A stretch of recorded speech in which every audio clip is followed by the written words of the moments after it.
Sa iba pong balita, huli sa CCTV ang aktwal na pang-hold up ng dalawang lalaki sa isang hardware store sa Dasmariñas, Cavite. Sa loob lamang ng 1 minuto, nakuha ng mga hold-upper ang kinita ng tindahan sa buong araw. Balita natin ni Julius Segovia. Katanghali ang tapat at abala ang mga tao sa hardware store na ito sa Dasmariñas, Cavite dahil sa dami ng customer.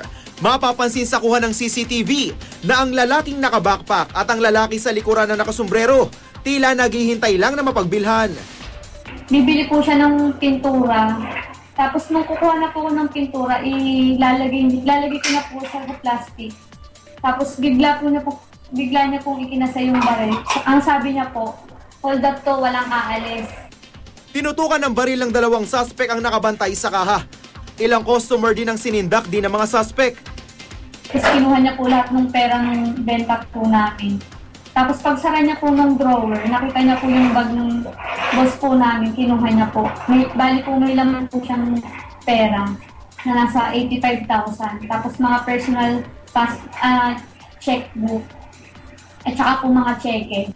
Sa loob lang ng 1 minuto, nalimas ng mga suspect ang buong araw nakita ng tindahan. Mabilis na nakapuslit ang mga suspect sakay ng nakaabang na motorsiklo.